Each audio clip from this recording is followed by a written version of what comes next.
This is FightFans Radio.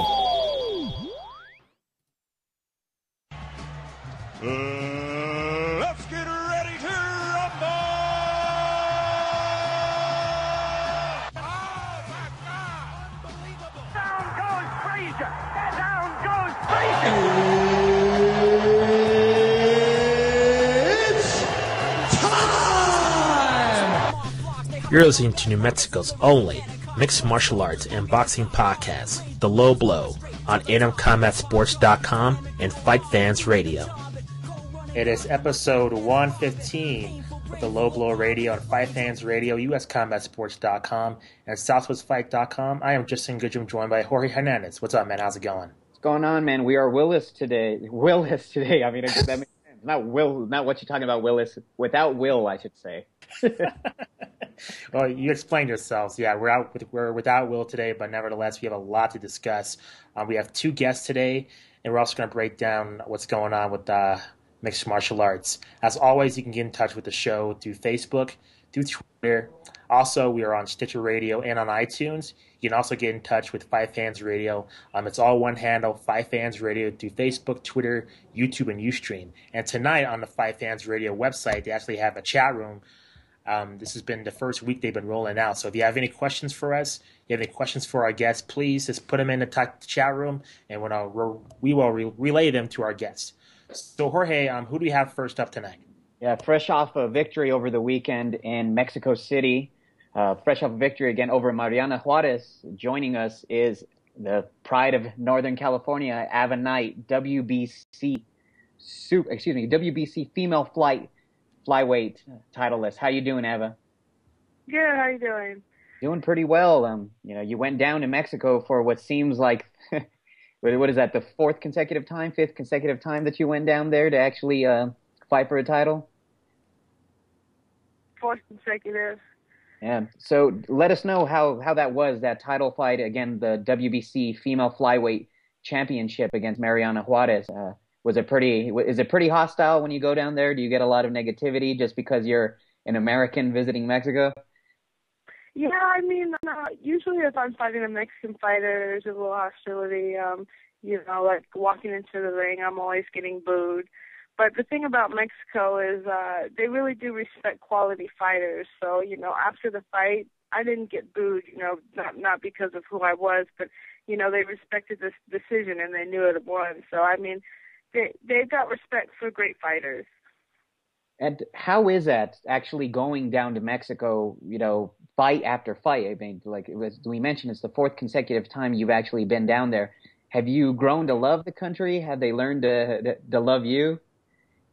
I think so. My experiences in the United States haven't come close to how I've been treated in Mexico. Even coming in as opponents, they just treat you so well, and they just think so highly of female boxers over there that, being in the United States is like being in a foreign country when it comes to boxing, for me at least. There's not a lot of promoters out here that support women, and, there's a select few that do, but, the rest of us are sort of on our own. This is Justin Goodrum. Can you give your background, how you got started in the sport of boxing? Obviously, it's pretty much a male-dominated sport. Can you give us your story, how you got into the sport? My story was sort of an accident. I never even watched boxing as a kid, so I really didn't know what I was getting into when I first started. I started a gym at 13 years old, in Chico, California, and everybody thought I wouldn't make it. They thought boxing was for men, and I got into the ring with my friend, and the first time I ever sparred, it was the first time I ever got knocked down by a female, and first and the only time. And I think once I hit the ground, I just knew that I wanted to do it. It was just for me. And sort of that was like, the beginning of my career. Ever since then, I just started amateur and fighting, and I just fell in love with it. And the mind games, the chess, everything about boxing. What was it like growing up in Chico, California? Because, a lot of people think of Northern California just mostly as the Bay Area, but you were quite away from there out in Chico. So tell us about Chico. I mean, it's a smaller town, but definitely you guys have a lot of talent coming out of Northern California. But how does Chico differ from all the other cities in NorCal? At the time that I was growing up, Chico was number 3 party town in the United States. We have Chico State, so all kids did was party and drink and smoke. So, to come out of all that with none of that on my background is just like a great success for me. We're about 3 hours north of the Bay Area, which I drive when I train, but and doing amateur, going back and forth, we had to go all the way to the Bay Area. But, going up in Chico and boxing out of Chico wasn't too hard at the time. We had quite a bit of fighters, and some of them still fight today, not alongside me, but in another area. But, it was a great town. Mm-hmm. I see that your nickname is the Lady of Boxing. I understand you didn't really like the nickname at first, but you grew into it. Can you kind of give a background as to how your coach came up with that nickname? Yeah, my former coach, Joe Rodriguez, the one that started me out. When I was in the gym, I was always quiet, calm. I was always polite, said my please and thank yous. And he used to always, his nickname for me in the gym was the Lady, because all the other kids that came in were rowdy and they cursed all the time. So he called me a lady. And after fighting a few times, he noticed, every time I went in, I smile and I greet my opponent, and that was very nice. And he just started calling me the Lady of Boxing because he figured that was my character, inside and outside the ring. I know he just had that stick on me, and as I got older, it was something that I grew to like. It's every woman's not dream, but woman wants to be called a lady. They don't want to be called anything else. So it just was I wanted to be called after a while. Okay, and Ava, also, when it does come to your boxing career, I mean, as of right now, you're 10-1 with 3 draws, with 5 of your victories coming by knockout. But yet you're ranked number 1 in the flyweight division, and also on Boxing Rec, they actually now have you ranked as the number 7 pound-for-pound fighter in the world. What is that like to, with only 14 fights on your resume, already be considered one of the top 10 pound-for-pound? It feels great. I feel like I've done good with my career. I haven't taken a lot of easy fights that a lot of people have done early in their career, and even though it might have blemished my record, it's given me the quality of a great fighter. And I don't know how many people can say, at 24 and with 14 professional fights that they're at the top of their career right now, and at top of the weight class and number 7 pound for pound in the world. So it's a great accomplishment. Where do you see yourself in the sport of boxing within the next couple of years, Alva? With women's boxing, it certainly doesn't get the attention, at least on television, as the men do. So do you see yourself possibly breaking barriers, or do you just want to go out there and fight and just win as many world titles as you can? I really do want to break the barriers of what people think female boxing is. I'm very popular in Mexico, and people love to watch me fight. And they broadcast all over the world except for the United States. And HBO and Showtime aren't giving us a chance anymore. Layla Ali and Christy Martin had their time, but after they left, they just sort of shut us out. And I think the quality of boxers now are better than they were at that time. So we need that chance. We need to show, the United States that we're exciting to watch. We put on great fights. There's a reason why Mexico keeps calling me. And, I would love to fight for my country, in my country, but it doesn't seem like that's what's not what people want right now. And I just want to change that. And also, your first title fight was against Ana Maria Torres in Mexico back in 2009. She is a super flyweight, champion. Is there, do you have any, feelings of actually getting that fight one more time? Yeah, talked to her about it. I've talked to the promoter about it. She's pregnant right now, so she's got a lot of other things to deal with. But Sure. if she ever makes it back to the ring and she's at the same weight, she's agreed to it. I've agreed to it. We just have to make it happen. But Mexico knows that I want my respect. If for me to get that, I have to fight the girl that I lost to. And and she's such a great person, and she just loves to fight. So she's for it. She's all about boxing. It seems like in terms of the fight world and combat sports, mixed martial arts has taken off, in particular women's MMA. I was wondering, have you ever felt the pressure of promoters perhaps suggesting to you trying mixed martial arts? We've had Holly Holm here in New Mexico, get in the cage and try it out a couple of times. Has there been anybody maybe suggesting that to you? Does that appeal to you at all? Or are you just sticking to boxing? No one's really pushed it on me. People have, asked me about it, but I'm just really not into MMA. I know MMA is doing great for women right now. They had Ronda Rousey the other day, but I'm really just not a fan of MMA. I think, some of the experiences I've had watching it is almost sometimes like a dog fight, but, maybe those are the people who aren't too skilled. And it's just not the same. I watched that fight with her, Ronda Rousey, and her opponent, and it's just not the same as watching someone get knocked out cold. I literally watched it and watched her do the armbar and was sitting there like, that's it. It was all, not saying it was a waste of time, but I just wasn't excited about it at all. But, you change the channel and you watch someone get knocked out on TV, like maybe even the fight that I had, winning against O'Reilly, that crippling left hook that sent her to the ground and the eyes back of her head. That's exciting to me. So I think I'm just going to stick with that. Now, you have to ask, just because it happened this past weekend, what did you think of the Mike Alvarado-Brandon Rios fight? I was fighting the same time they were fighting. Oh, you haven't had a so chance to watch it yet? Yeah, I haven't seen it yet. Oh, wow. Yeah, it was unbelievable. It was a great fight.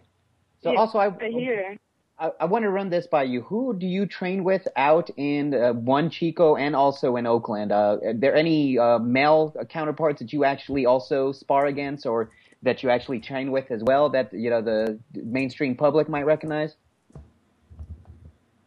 A local smaller male, Bruno Escalante. He's from San Bruno. I've been in the ring with Kareem Mayfield, which he's fighting, I think, in 2 weeks on HBO. So there's a lot of people out there and a lot of amateurs that I fight. My coach is Ben Batista and his son Isaiah. So there's lots of work in the Bay Area that I'm getting. All of them are men, of course. When I go down south, I get to spar with women, but when I'm at home in camp, it's all men. And also, tell us about just your background there. From your biography, it was mentioning that you were actually a ballet dancer, right? Do you still practice by any chance? No, no. I like to dance, but ballet just was never my thing. When I was young, my parents forced me to do it, and they put my sister in karate. And I couldn't understand why they didn't put me in karate, and it was sort of like a jealousy thing. But we ended up both quitting each other's sports. But, me going to boxing just fit. Later on, it just, not that it was an aggressive sport, and that's how I was. It just seemed more of me. Mm. And also, one more question. What is the next fight that you want? Is it Simona Galassi that you want next? Or what is it that you're actually looking for to actually challenge you? We really want the big titles. The WBC doesn't unify, so, if they did, it would be great to fight for them. But right now, I have the IBF, so we're looking for the WBO and the WBA, which is Melissa McMurrow, who is right out of San Francisco. She went and took those titles from the girl in Germany.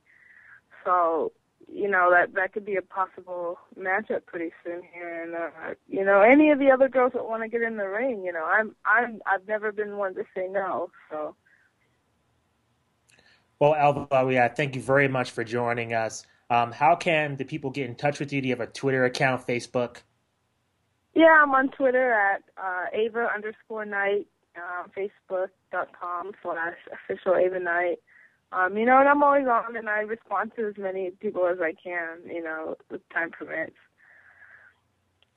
Awesome. Well, thank you very much for joining us. We look forward to seeing you in your next fight. Thanks for your time. Yeah, thank you. Thanks for having me. I'm impressed. Very, very too. mature young lady. Yeah, I had a lot of interesting opinions about mixed martial arts, and it kind of shows that divide still kind of lies between, boxing and MMA, even though she's 24, right? So Yeah. you would think that, those kind of tension and divide there be kind of non-existent, but I guess that's not the case. Especially since it's so present in that Northern California area. That was pretty surprising. But I guess when you're as good as she is, just, at her size, she fights at 112 pounds, but just the way she moves and her athleticism isn't something that you typically see with females. And I could see now, just thinking about what she was saying about doing ballet at a younger age, you can actually see how that footwork has come into play into this sport. I mean, you see other people who, I think it was Big Baby Davis. I think he took some sort of ballet lessons all the way to college or something, man. Yeah. And he was light on his feet, and you could definitely tell. And it benefits people in these types of sports where you have to stand up. And Ava Knight's just an incredible boxer. If people haven't seen her, definitely check out her fight with Mariana Juarez that happened over the weekend. Very entertaining fight. She won by unanimous decision. And to pull a unanimous decision in Mexico against a Mexico fighter by at least 4 points is just something unheard of. And she did one hell of a job of just outboxing her opponent with speed and power. And we'll have that up on the Low Blow Facebook page. So definitely a fighter worth looking at. And definitely, I think she's the perfect person to carry that torch after Cecilia Brækhus and Holly Holm are done boxing for women's boxing. And it helps that she's a beautiful woman as well and talented. It does. So yeah. Hopefully she's that catapult that will help female boxing actually take off in this country. She was saying that that Mexico broadcasts all those fights. Here we fortunately don't, but hopefully she is one of those bearers of the torch here for the next generation. Well, I don't really understand why she doesn't fight in New Mexico more. I mean, it seems only natural, especially with Holly Holm here. I think even though she'd be kind of somewhat of an outsider because she's not, New Mexican, still, I mean, another women's fighter with a big-time record that has a little bit of history fighting. I think she fought Jody Escobar, is that correct? She did fight Jody Escobar back in 2008, and they actually had a draw. You know what? That would be actually a fun rematch to actually see, man. I mean, Jody's boxing career didn't take off. I mean, she's 6-6 now, but regardless, I think it would be something that would help. I mean, not necessarily that Holly Holm needs help selling here, but something that'll definitely hype up female boxing, especially if there were two female championships up for grabs on one card, man.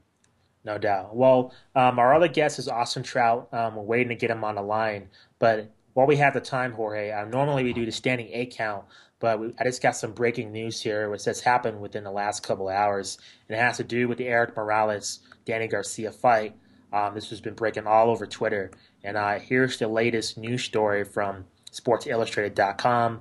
It basically states that the U.S. anti-doping agency took a blood and urine sample for Garcia and Eric Morales, and they claim that they found irregularities in Morales' A sample, according to Golden Boy Promotions CEO Richard Schaefer. Now, we don't know what the problem is. We don't know what kind of substance he tested positive for. Basically, right now, according to Schaefer, the U.S. ADA has started the process. They'll see how it plays out. Now, from the speculation on Twitter, it seems that that basically there's been no information about the B sample, and so pretty much it seems like the fight's going to stay on. What are your thoughts about this? Considering that Danny Garcia already beat this guy, and from the scores, maybe you can enlighten me, right? Was this fight close? The fight was actually, not too close. He was very impressive. It's Danny Garcia, very impressive against Eric Morales. And the only reason this rematch was actually granted is because there was a rematch clause in the contract and Morales with all, he had all the right to actually exercise it. So, it was good for Eric Morales to, one, get his rematch, but if he did in fact, take these drugs, he is older. He's at 36 years old now, fighting a young up and coming fighter in Danny Garcia, who's only 24 years old. He's 12 years is younger there. So I could see why it'd be tempting for an older boxer to maybe try something, but I mean, without knowing the specifics, this main event card, or this main event is, hopefully it's not doomed to actually be scratched. What does Danny Garcia do? I don't mean to cut you off, Jorge, but sure. I mean, since he already beat this guy, and it seems like this card's pretty loaded at the Barclays Center this weekend, does maybe Danny Garcia say, to heck with this? You tested positive. I'm not taking this fight. I wouldn't blame him if he actually does. If they gave him the option, I mean, I don't know why. If you test positive, you shouldn't be able to fight. But Danny Garcia, he's coming off a huge victory off Amir Khan. Mm-hmm. He actually only, he fought in July, so 3 months is not unheard of for a boxer to fight. But even if he has to push it back another month or two to take on someone else, I mean, that's a loaded weight class that he's actually in. So if he fought maybe Lamont Peterson when he gets back, Lucas Matisse, or even Brandon Rios. I mean, that's a hot fight right now, but it sounds like Brandon Rios, they're holding him back for a possible fight with Manny Pacquiao. So, he has some fighters that he can actually fight within that weight division. Zab Judah is another one, or maybe even Mike Alvarado, who's coming off a loss. I mean, it might take Alvarado a few months to heal, but I don't think Danny Garcia, I'm not exactly sure what his contract actually says if he were to defend it, but Danny Garcia, I mean, he has more than a right to decline this fight if they give him the opportunity. The only reason they're in this fight, in this rematch, is because there was a rematch clause that Eric Morales wanted in the contract. But either way, if they lose that fight, that card is loaded enough to actually carry on its own. No doubt. And we're going to preview that card with Austin Trout in about 8 minutes. But Jorge, I got to get your thoughts. Your predictions were right with Mike Alvarado and Brandon Rios. A spectacular, as a thrill fest. Nonito Donaire was pretty much doomed to follow that. What were your thoughts on the fight? And it seems like, because Brandon Rios, correct me if I'm wrong, was pretty much losing that fight. I saw on Twitter that he's behind on a lot of scorecards, and he came back and won, and now he's in position to fight Manny Pacquiao. So I want your opinion on the fight real quickly, and also it seems like they're strapping the rocket on Brandon Rios' back. And I think so. I think they are as well. There was a Brandon Rios who, I believe it was whenever he fought Mauricio Herrera, at the end of the fight, Bob Arum did say by maybe 2013, early 2014, we're going to have this guy fight Manny Pacquiao. So it's been known for a year and a half now that they were going to save Brandon Rios for a possible Manny Pacquiao fight. But it is a little quick. I mean, he's 26 years old, but Top Rank is looking for their next superstar. And they don't have one after Manny Pacquiao as of right now. Also, as far as the fight, I had Alvarado up 4-2 when the 7th round came around. And it seems like, I don't know, man, I think they may have been siding with the main Top Rank fighter. They're both Top Rank fighters, but Rios was the preferred fighter for Top Rank, if you will. The judges had the fight even. Two of the judges fight even. One judge, and Rios up 4-2. I didn't see it at all, man. If anything, the only one that was up in that fight, I could see even. No way Brandon Rios was leading in that fight. I had it 4-2 Alvarado, and I thought it was pretty clear he was winning and outboxing Rios to that point. So that just makes you question how much leverage Brandon Rios actually had in this fight. So it was a little bit disappointing to see the scorecards, but the stoppage, a lot of people felt that it was. Yeah. What did you think of the stoppage, man?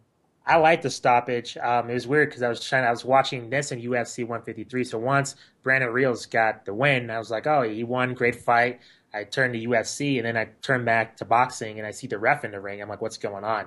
So I was just kind of confused because I thought it was a good stoppage. I think you know me, Jorge. I always side on the side of caution in terms of the fighter's safety. So to me, I just think that Alvarado was getting his block knocked off, and I just think Rios was just going in for the kill, and I think the ref saved him. I think if anything, maybe give him, a standing 8 count, no pun intended, but, maybe since it seemed like maybe the ropes kept him up, maybe you want to give him another chance. I think that's the only kind of, difference I would kind of make. But other than that, stopping it, I didn't see any problem with that. Did you?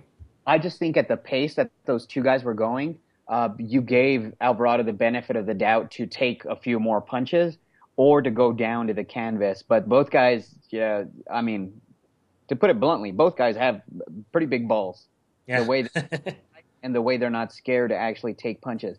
They're not scared to get hurt. They actually both feed off of it. So with the stoppage, I thought it was a bit premature. Maybe another 3-4 punches, or wait till he actually goes down to the ground or the canvas, excuse me. Additionally, when it does come to a standing 8 count, every fight on that card, they were notified that there wasn't a standing 8 count. So that's why really? you see it come from the judge. I went to watch the replay, and I don't remember HBO mentioning those rules for the state of California, because I believe California, for the most part, is a no standing 8 count state. So the ref is allowed to stop the fight at his discretion while the guy is actually standing. So a lot of people question why wasn't there a standing 8 count. That's the reason why. And I wanted to, ask both you and Erica. So far, what is the MMA fight of the year? And Justin, do you think it lives up to that fight? Or is it better than that? Is this our combat sports fight of the year so far? It kind of caught me off guard, man. Well, I guess it's not really a fight of the year candidate, but I think it was pretty darn entertaining. It was John Fitch and Eric Silva. I mean, that had to be one of the most, I think for sure, the most entertaining fight in John Fitch's career. I just think the ebb and flow of that matchup was just incredible. I kind of have to come back to you as for a MMA fight of the year, but I think for sure for combat sports as a bout of the year, personally, I don't think it's really happened yet. I think Benson Henderson and Nate Diaz, I think, could be spectacular. I think just in terms of the dynamics you have, it's kind of the angel devil kind of thing there. You have the good guy versus the bad guy, and just the way they fight. I mean, Nate Diaz, those huge combinations. You have Benson Henderson, who's really a heavy hitter. I think that the dynamic between those two guys could be in line for a fight of the year. I don't know if that does happen. I don't know if it's going to make a lot of lists because a lot of those award shows happen way early in the month. Yeah. So I have to rethink that answer to that question. But if I'm putting money on the fight coming up, I have to go with Benson Henderson and Nate Diaz. Oh wow, I got put on the spot here. Very two quick ones I'll present to you guys just right off the top of my head is Melendez-Thompson, the split decision that happened back in May, I thought was pretty damn good, and the Kedzie Miesha Tate fight. That's right. Okay. I don't know. That one. Yeah. Kedzie Tate. Yeah, I would go. I'd have that one over Alvarado. Brandon Rios, in my opinion. Well. Yeah, I mean there are definitely. I agree with Justin. There's the Benson Henderson and Nate Diaz fight. Should be pretty amazing. I'm hoping for something impressive out of St. Pierre and Condit that has the ability to be a really amazing fight or a really disappointing fight. And not necessarily with who wins or loses, but just the performances overall could be. Is George still playing it safe, or is he going to come out swinging? So, but I do think the John Fitch and Eric Silva fight was really good. It was a little one-sided for me to consider it a fight of the year candidate. Yeah, I think Silva won one of the rounds. I probably would have given him, I guess, round 2. He really came back and tried to put it on Fitch, but for the most part, John Fitch controlled that fight like he normally does. It's just he seemed to have a little bit more fire in his belly than he normally does. Okay, and I think we're actually now being joined by the WBA Super Welterweight Champion of the world out of Las Cruces, New Mexico, Austin, no doubt Trout. Are you there, Austin? Yes, sir, in the building. How you doing, man? I'm doing good, man. How you doing? Great to have you on. So this weekend you got a little side gig, man. You working a seasonal part-time with the Showtime crew actually commentating. Is this your first commentating gig, man? Yeah, actually, it's my first, live television commentating gig. Yeah, I've done a more of a internet radio type of gig with Go Fight Live before, but still very inexperienced. But I feel like I think I could do this. Yeah. So did you hear the news about Eric Morales actually supposedly testing positive for a banned substance? Yeah, yeah. And because I've been having to do my research and staying on the wire, and that really sucks. At least though, that shouldn't throw off the whole card. They got 4 championship fights. Well, now if that fight falls out, you still have 3 more, which is still a pretty stacked card. So I hope they don't cancel the whole thing, because my ticket is already in there, and I'm going regardless. And speaking about the actual card, what can you tell us about it? It's very loaded. It's probably the most loaded top to bottom fight of the year. Definitely. Oh man, we got Peter Quillen and his opponent Indam Jakam. I'm very excited to see that. I haven't seen too much about Indam, but I've doing my research, I looked and watched, and Peter Quillen's got a fight in his hands. This guy is undefeated, just like Petey. He's the WBO champ, and he has a lot of different tools in his arsenal. He does a lot of moving, but he does punch a lot. So he's not a runner, but he does run. It's kind of weird to explain his style. He's very very elusive, good counter puncher.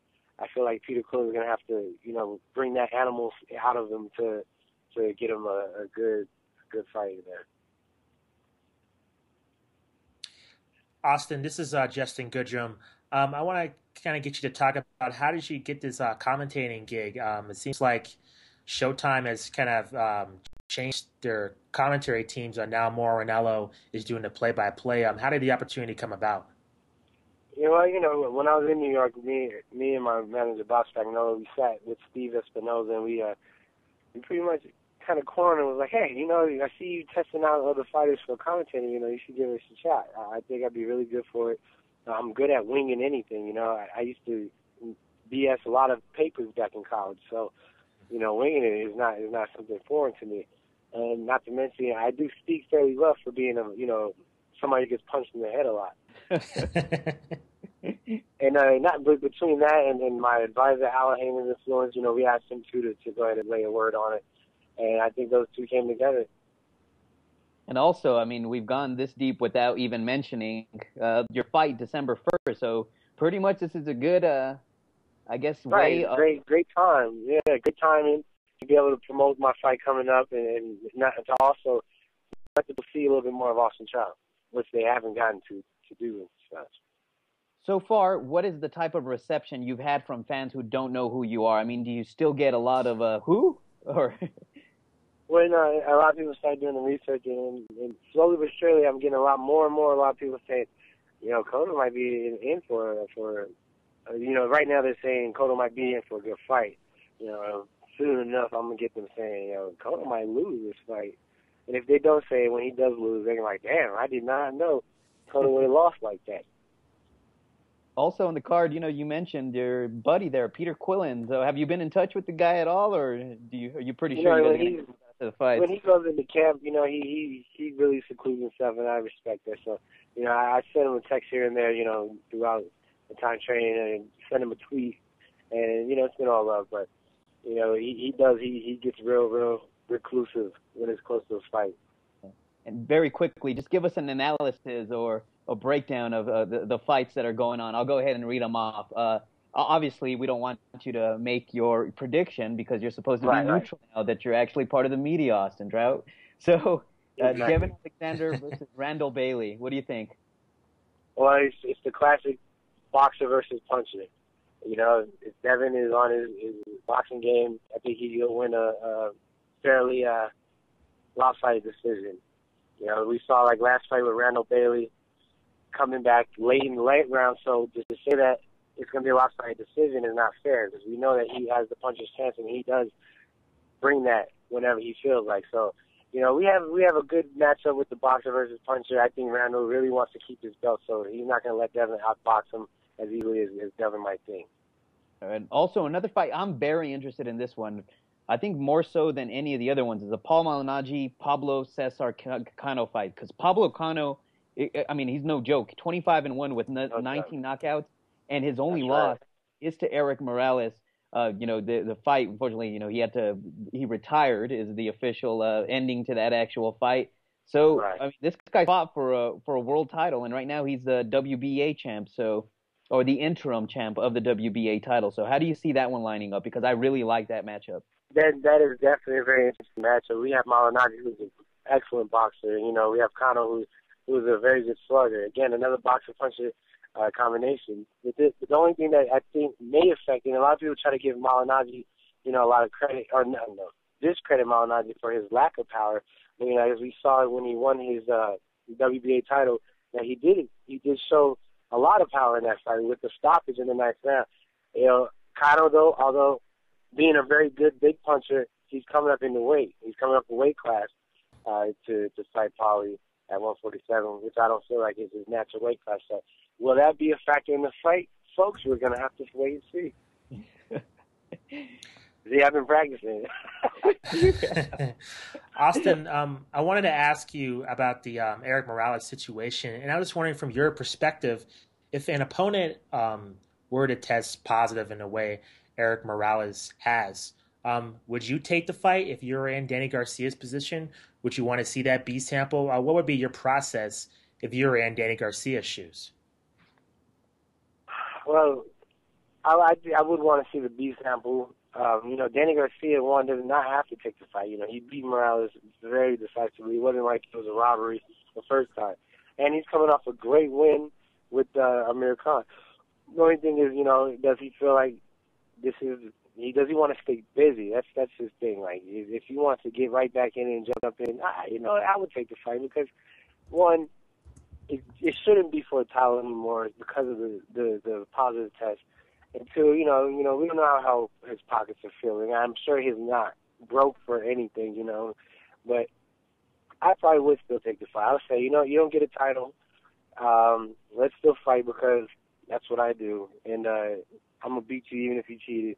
And not to mention, I feel like Danny Garcia is coming into the fight with great momentum, where Morales was, you know, coming out of retirement. You know, I didn't feel like, I don't know why he came out of retirement to get this revenge, I guess, but I would probably still take the fight, you know, considering the facts. And also for those of you following in our chat room, if you guys have any questions, go ahead and blast them our way, and we'll make sure that our producer Erica actually follows through, and you know, we'll go ahead and ask Austin Trout any questions you guys might actually have. So if you have questions for the champ, feel free to go ahead and chat them in there, and by all means, we'll go ahead and pass them on.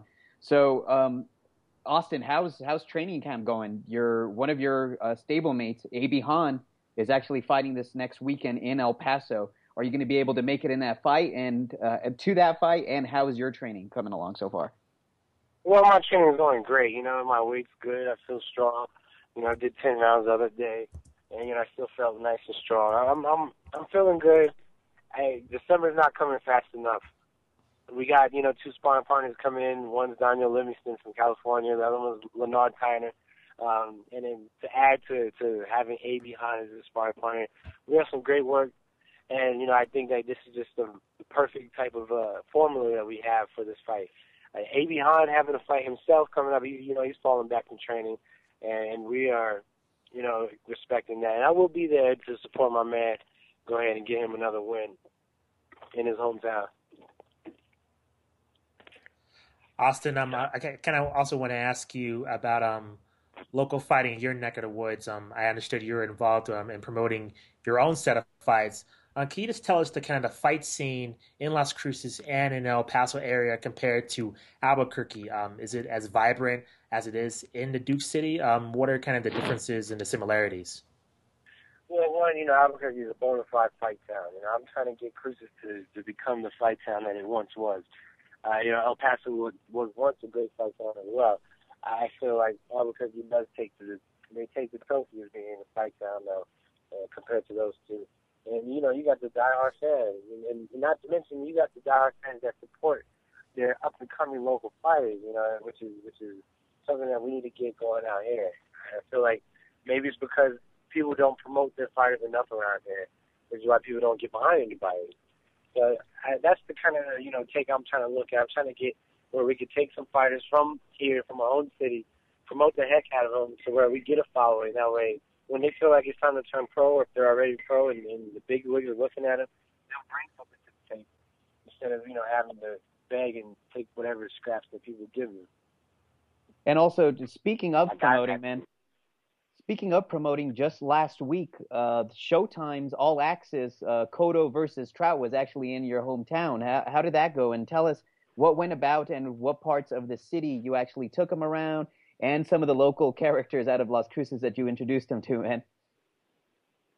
Well, it was great. They came out and they watched us spar a couple of times, and not spar. I'm sorry, watched us train a few times, and I took them to New Mexico State University, which is the beautiful campus we have here. I went and showed them some of the running paths that we have. And I took them to the run up A Mountain. They went and they saw. They went and looked at the valley coming down from the I-10 West, and that's just a spectacular view in my opinion. So I'm glad I got to show them on the other side of Las Cruces besides, what Campus PD shows.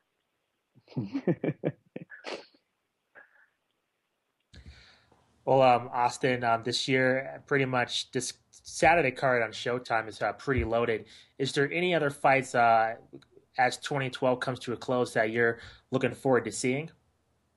Well, the one that I was really looking forward to already happened, the Rios Alvarado fight, and also the Donaire Tashioki fight.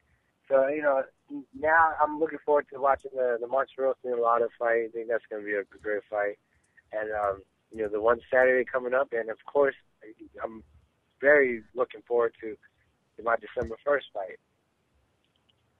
And what about fights outside of boxing? Is there an MMA fight in particular you're looking forward to, man? Oh yeah, I'm looking forward to the Carlos Conde and George St. Pierre fight. That I'm very excited for that. I know Carlos is going to do good. He's going to do great. Oh, and I'm also looking forward to seeing Hahn and Jennifer Hahn's fight coming up this next weekend, or in a couple weeks. Also, when it comes to this type of exposure. Your Facebook page was down for a while, man. You're mostly on the Twitter. So, how has Twitter, because you're very active on there, actually retweeting or following fans. So how do you think that's actually helped you in exposing yourself to the public? Well, I think it shows, who I am. It's coming from me. It's not somebody who's speaking for me, or it's not a robot that's, automated. It's actually me. So, whether, sometimes I get upset and I even talk back to people that's being keyboard warriors, but that's just, knows that I'm human. So I think that if they're going to love me or like me, they'll like me for me, not for the image of me, if that makes any sense. How much do those haters actually get to you, though, when you see some of those mentions that are coming at you and aren't so pleasant? How do you deal with that? Be honest. Most of the time I just ignore them. I don't pay them no mind. They really don't affect me much. Every once in a while, I feel like okay, who are you, tough guy, to be telling me what I'm going to do and what I can't do? You know what I mean? But it's only for a brief moment. I don't dwell on it. I don't think about it. I just go about my business, because my business is much better than theirs, I'm sure. Absolutely. Well, Austin, do you have any more questions, Jorge, or? No, I think that's it. We look forward to seeing your first time as an announcer there on Work Television, man. It sounds like you have been practicing. How often, be honest, how often do you look in the mirror and just keep reciting these lines that you're dropping on us, man? About 3 or 4 times a day since I found out. But I always got short notice since last week, so I haven't had much time to practice. I've had to do some research because, like I said, I haven't seen much of Indom, and I really haven't seen too much of Kano except for that Eric Morales fight. So looking them up was just great, and it got me a chance to watch more boxing. So I'm not mad about that. So go ahead, Austin. We'll give you a moment to shout out your people and go ahead and do some self-promotion. Yeah, shout out to Team Trout. My strength and conditioning coach, Shakrish Sabaz, my head coach, Louis Burke. I want to give a shout out to the guy for making these things happen. Follow me on Twitter at NoDoubtTrout and Facebook.com/NoDoubtTrout. All right. Ladies and gentlemen, the WBA Super Welterweight Champion of the World. You can catch him this weekend on Showtime doing the Eric Morales and Danny Garcia card. Even if they're not fighting, that card is still loaded. So make sure you guys check this talent out. And again, December 1st, live from Madison Square Garden on Showtime against Miguel Cotto. Austin, can't thank you enough for coming on, man. Thanks. All right, thanks, Jorge. All right. Thank you very much, Austin. You know what? back-to-back pretty smart boxers, man. We're on a roll today.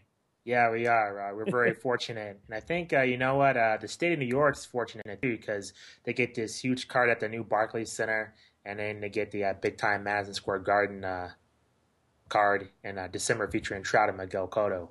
That Barclays Center is, doing a lot there. They got the Brooklyn Nets. I mean, Jay-Z killed it the other night. Yeah, I've seen the concert on YouTube. Very good. And, now this fight that's coming up this weekend, it's very good things for that area in Brooklyn. No doubt. Jorge, just a couple of things before we wrap it up. One is that according to Dan Raphael, and this just broke, I guess, within 20 minutes ago, the fight with Eric Morales and Danny Garcia is supposed to go on. So the fight has not been called off. They said the beat test is likely, but won't be available until after the fight. So for now, it seems like this fight's on. We'll see what happens tomorrow. You know how it goes in the fight game, Jorge. And it just does not. I mean, from the stuff we heard about Griffin, over the past couple of weeks, this is pretty comical now. And also, I mean, we can't leave without talking about the UFC that went down this weekend, man. I was streaming that and the boxing at the same exact time. It was kind of hard to do, but I paid attention to both. And like you said, that John Fitch fight was one heck of a fight that I really enjoyed. What did you think of Phil Davis's performance coming back from that, no contest, but technically his real last fight was against Rashad, that lawsuit against Rashad. What'd you think? The ground skills I thought were superb. His ground skills were very world class, and I was really impressed with him on the ground. Standing up, and not so much. I think, as we'll talk about in a couple of minutes with John Jones and Chael Sonnen coaching The Ultimate Fighter, I think in a way it's a blessing for Phil Davis for him to fight top competition in the light heavyweight division. We haven't really seen him test his hands against top competition in the UFC yet. So I would like to see, I mean, really with Rashad Evans, that fight, it wasn't really nothing going on the feet too much. Pretty much Rashad Evans schooled him on the ground. So I think with this fight with Wagner Prado, it was very important for Phil Davis to kind of make a statement, and he did. But I just don't know, as a full package, I'm not completely sold on him. Even though he did beat Alexander Gustafsson, he has a victory over him, but he doesn't have that one super name victory yet, and I think that's holding him back. I want to get your thoughts on two fights. One is the Glover Teixeira, Fabio Maldonado, because everybody's been hyping up the Glover Teixeira like he's the next Chuck Liddell. Chuck Liddell, you heard on the broadcast that Chuck Liddell said he's the best 205er in the world and that he's better than John Jones. But yet when I saw him, I wasn't too impressed, to be honest. He destroyed Maldonado, but for somebody who's supposed to be this world beater and this guy that no one wants to fight, I wasn't really buying into the hype. Do you agree? I kind of agree. That distinction, or I kind of agree, and I don't know if Maldonado was the best guy to actually see his best skills actually come out of, or maybe he was just because this guy was coming off of 2 straight victories, and he's a tough guy, as you mentioned, exactly what I was going to say. But as you mentioned, Maldonado, I thought he was impressive against Kingsbury the fight before, but I'd like to see him develop a little bit more. This guy's a beast at 19-2. His first 2 losses were very early in his career, so we definitely know that this guy, can fight, and he's fought as high as 260, I think. This guy bounces all over the place. So when it comes to Glover, I'd like to see him develop a little bit more. He's 32 years old, so who knows how much more, but I don't think we've seen his true skills until we actually see him against one of those top 205ers, and I definitely think we'll see a much better fighter as the competition is a lot better. I think I'm trying to convince myself of that. I think I'm hoping for that, but I don't think, like you said, against Maldonado, I wasn't too impressed. The fight did end in a TKO, but it was a doctor stoppage. I would have loved to see him submit Maldonado the way he did Kingsbury. So, as far as Teixeira, we'll just see how he's matched up for his next fight. I think the UFC is going to try to do something big for his next fight. Yeah, and it's supposedly Rampage Jackson's next in line. They've been talking smack over Twitter, so we'll see what happens. What do you think about that fight? How much do you like that one, or do you like it at all? I like that fight. I think it's Glover Teixeira. It seems like to me that he's going to stay in the fight within the stand-up. I think certainly with Quentin Jackson, that's good news for him because he's been complaining about fighting a bunch of wrestlers. So I think either way, with Quentin Jackson, if he wins impressively, you can possibly maybe butter him up for a new contract. And if he gets destroyed by Teixeira, you can kind of cut him and he can be gone, and you can hype up Teixeira as the next title contender. So really, it's a no-lose situation in my opinion. I want to talk to you, Jorge, about Anderson Silva destroying Stephan Bonner.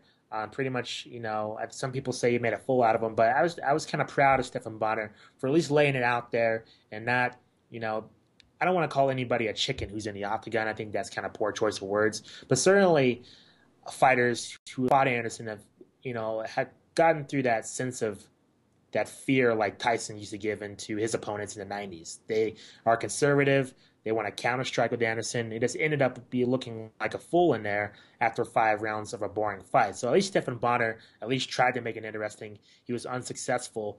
Now I think before the news broke about John Jones and Chael Sonnen, there's talk about Anderson Silva and John Jones.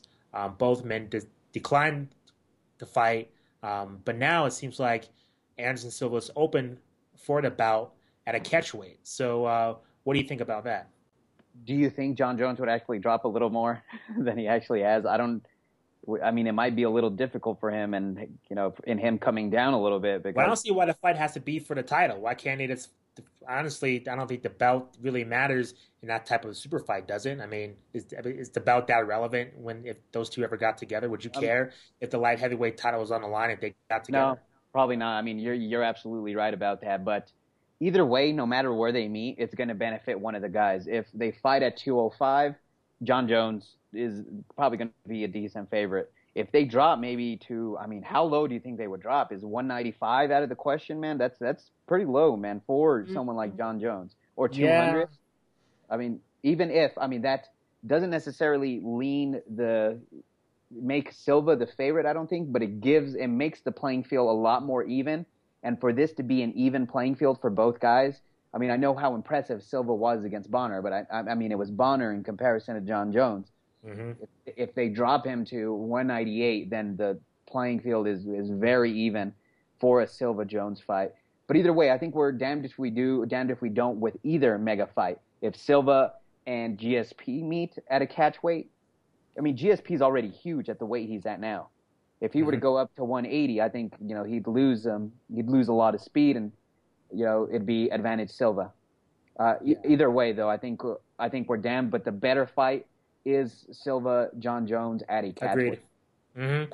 But I think what's more likely is the GSP fight, and I think one of the negatives is that GSP has always said it's going to take him about 6 months to a year to gain that muscle to move up in weight. So again, you have to wait and for this fight to happen, and what you have is the divisions are stalled again. So the middleweight division stalled, the welterweight division stalled for this super fight to happen. So it's a lot of intangibles. A lot of things have to go right in order to make the super fight happen. And speaking of fights happening, there's just been news surging all over the internet about John Jones facing Chael Sonnen April 27th in 2013. Both men will be coaching the Ultimate Fighter the next season. Me and Erica were talking off the air about how finally the nights being moved off Fridays. You know me, Jorge, that's been a big bone to pick with them as to why is the Ultimate Fighter on a Friday night. But it seems like they're moving it. What camp do you lie? Do you lie within the hardcore fans camp that say this fight's an outrage and that Chael Sonnen should earn his way to the top? Or are you with a lot of casual fans who, quite frankly, are more important than the hardcores in terms of bringing up a huge pay-per-view number, who are pumped for this fight because they know Chael Sonnen can talk a lot of trash? I lean with the hardcore side, man. I just don't understand how this guy he keeps talking his way to these title fights. He's like a Ricardo Mayorga, man, of of the UFC. This guy was just, clown on people. Clown on his, Mayorga used to clown on people's wives and claim he slept with people's wives. That's why, that's until Oscar De La Hoya laid the smackdown down on him that he actually stopped talking. Oh, I lie. He was even talking smack against Cotto. But him and Chael Sonnen to me are the same type of fighter. Gritty fighters who have a chance of actually winning the bout. But does Chael Sonnen deserve this fight, man? I guess ultimately it doesn't matter if he deserves it. Is it going to sell? And that's what Dana is actually thinking about it.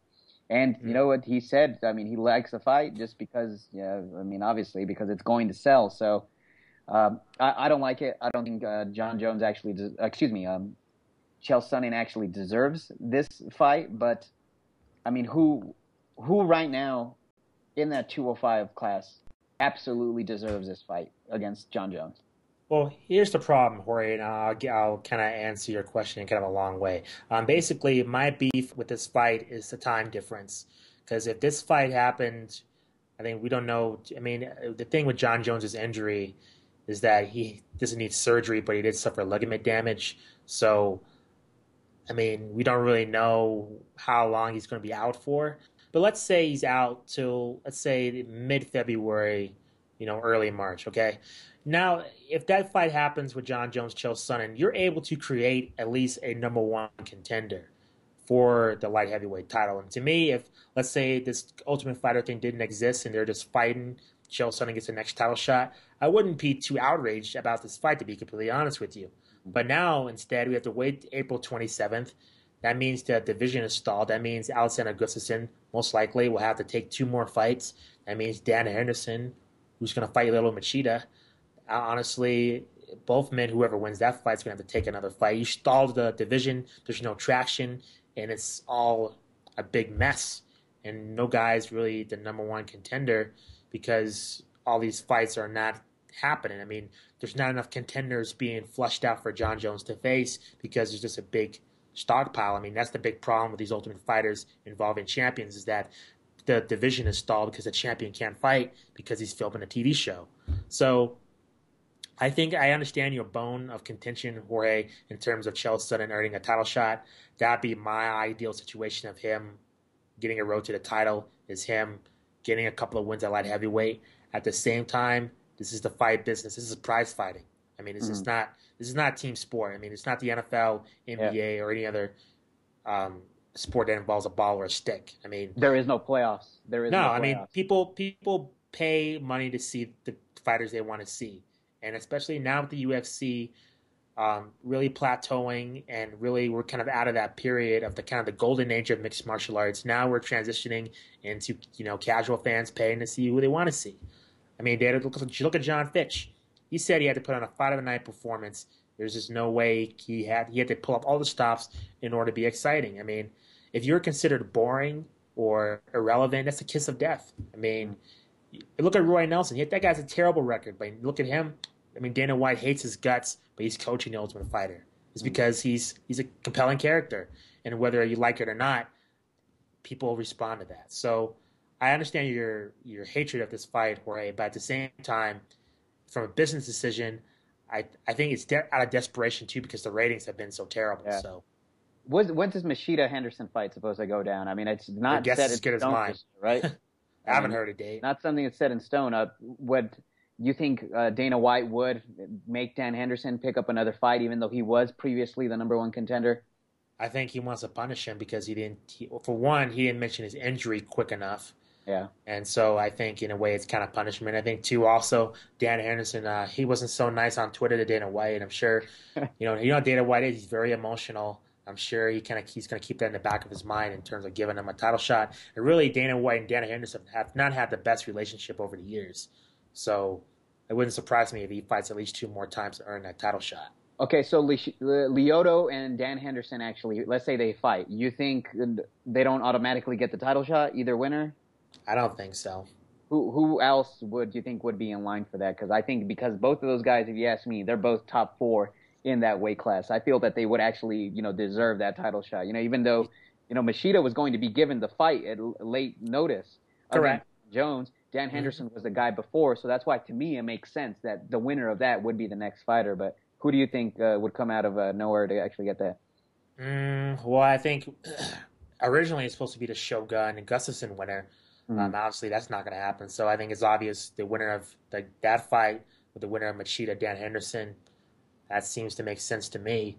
At least that way you could have a number one contender in theory lined up for the winner of John Jones, Chael Sonnen. You also got to mention Rashad Evans. He's out there. I mean, he's looking for a big fight. You have Glover Teixeira. I mean, whether I like him or not, people seem to think he's a top contender in that division. So I mean, there's plenty of guys in that division, which I really want to see those guys tested more in Chael Sonnen. At the same time, none of them can be the draw as a Sonnen can on pay-per-view. So that's kind of the issue. Yeah, just very quickly, I know we're up against Sure. the clock here, but just wanted to ask you, we're up against the clock, and Erica's got to hang up to go watch Arsenio, but the Anderson Silva-Stephan Bonner fight, man, was Silva's cockiness, I mean, was he cocky to you? Was he arrogant? I just, it didn't do much for me. I just didn't like it. It was, to me, and I can see the casual fan, all right, well, if he's just standing in front of you, well, then hit him. But to me, that kind of turned me off, man, that he was that arrogant up against the fence. Sure. I mean, how would you compare him and Roy Jones Jr.? Yeah, it's true. I mean, did you find him arrogant when he was doing his antics in the ring in his prime? Well, I mean, he really didn't. I mean, his competition wasn't anywhere near him, and this is the only thing we can compare. I guess Mike Tyson in his prime, Roy Jones Jr. in his prime, is what we're seeing with Anderson Silva. And, I guess it's pretty similar when it comes. See, because Floyd did it to be flashy. To me, at times it feels like Anderson Silva's doing it to be disrespectful. I think there's something to that. I think certainly with the Damian Maia, Taos Leites fights, it was a disrespect thing because they weren't engaging him. I think with Stephan Bonner, it was more of a playful kind of thing, and I think it's a lot more of intimidation. I think people kind of get lulled to sleep with Anderson Silva's, nice guy routine. I mean, he bows to you. He's very respectful entering the octagon. I mean, compared to the other guys, Mike Tyson's super intimidating when you look at him. When you look at Anderson Silva, he doesn't come off that intimidating, but once you're fighting him, you're getting kneed in the stomach and you're in pain and it's over. And he just humiliated you for 4.5 minutes. So I understand what you're talking about, Jorge. I was impressed by the fluidity of his movement and how he just able to just end the fight just like that. But I understand your arrogance comment. I think I was more outraged with the Damian Maia, Taos Leites situation than this, but I understand your point. I think that's going to wrap up our show. Like Jorge said, we're up against the clock. But before we go, you can get in touch with FightFans Radio through FightFansRadio.com. Also through Facebook, Twitter, YouTube, and Ustream, all with one name, FightFans Radio. You can get in touch with our show through Facebook, Facebook.com/Low Blow Podcast. Also through Twitter, through @TheLowBlow. Also through email, lowblow505@gmail.com. And we're on Stitcher Radio and iTunes. And we're on YouTube that has all of Jorge's interviews. And we will have Ava Knight's interview as well as Austin Trout's interviews sliced into two. So if you just want to hear those two interviews specifically, those will be up there fairly soon. And that's youtube.com/lowblow505. So and also, very quickly, yeah, sure. Very quickly, don't be afraid to self-promote. Jay, you can catch Justin at JustinTime16 on the Twitter. Yes, and what's your Twitter handle? Jorge de Burque. For those of you that don't know what that means, it's just the nickname for Albuquerque. So Jorge from Albuquerque. Jorge de Burque is what it is. Will's on there too. I don't know Will doesn't get much on there that much. He is on Fight Night. He's on there. Is he? Man, when he gets mad, it's funny when he's on there. So next show we'll have him say his Twitter handle. I think he's worth the follow. Yeah, we'll actually definitely put that one up also. And Erica, what's yours? FightFan_Erica, and it's Erica with a K, not a C. There's no C. Don't put a C in my name. It will make me angry. So we're way over time here. So for Jorge Hernandez, I'm Justin Goodrum, and we'll see you next time. Peace.